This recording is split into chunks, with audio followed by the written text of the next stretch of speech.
Gangasani Lakshmi corporate వాళ్ళ state మహిళా విభాగం జోనల్ ప్రెసిడెంట్ని.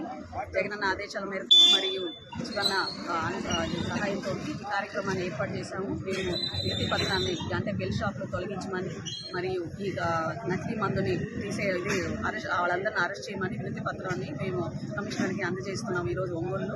మరి ఈ కార్యక్రమంలో నిజంగా ఇంత రెడ్ హ్యాండ్గా పట్టుకుంటుంటే జనాలు ఆఫీసర్స్ ఏ డిబేట్లను ఎక్కడ ఇది అసలు చర్చకే రానికుండా కుటుంబ ప్రభుత్వం భలే చాలా ఇదిగా చాకచక్యంగా మేనేజ్ చేసి వస్తుంది.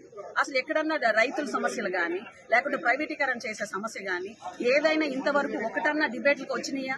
ఎంతసేపు లిక్కర్ అరెస్ట్ చేశారు, దానికి ఎవిడెన్స్ లేదు, ఇది లేదు, అది లేదు అంటా ఉంటారే కానీ ఒక్క డిబేట్ అన్న నేషనల్ ఛానల్లో ఇంతవరకు ఇంత రెడ్ హ్యాండ్ గా పట్టుకుంటే ఒక్కరన్నా సిబిఐ కేంద్ర ప్రభుత్వం కానీ సిబిఐని ఎంక్వైరీ పంపించలేదు.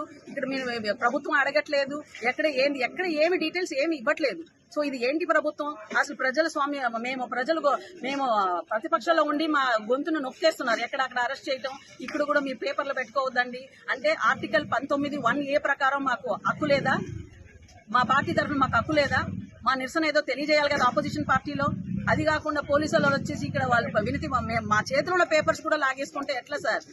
ఎప్పుడైనా ప్రజాప్రభుత్వంలో ఎలా ఉంటుంది, పాలకపక్షం మరియు ప్రతిపక్షం ఉంటుంది. పాలకపక్షం ఏదైతే తప్పు చేస్తుంటుందో దాన్ని అరికట్టడానికి, దాన్ని తిద్దుకోవడానికి ప్రతిపక్షం అడుగుతుంటది, దాన్ని మార్చుకుంటుంటారు పాలకపక్షం వరకు. కానీ ఇక్కడ ఏం జరుగుతుంది?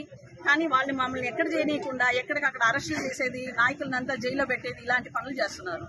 సో రానున్న కాలంలో ప్రజలు అందరూ కలిసి వాళ్ళకి గట్టిగా బుద్ధి చెప్తారని కోరుకుంటున్నాం. మరి తక్షణమే వాళ్ళందరినీ అరెస్ట్ చేసి శిక్షించాలి, మరి బెల్ షాప్లన్నీ తొలగించాలి, మరియు ఆడవాళ్ళు ఎవరైతే వాళ్ళ భర్తలు కోల్పోయినారో వాళ్ళందరికీ గవర్నమెంట్ ఏదన్నా ఎక్స్గ్రేషియా కానీ ఏదన్నా ప్రకటించాలని కోరుతున్నాం.